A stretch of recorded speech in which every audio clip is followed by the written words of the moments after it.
guys, hindi na to yung mga damit i-dryer natin.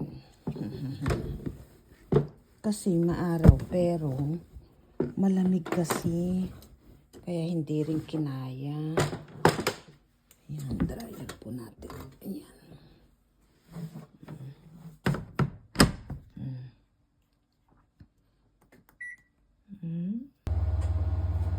Ayan siya.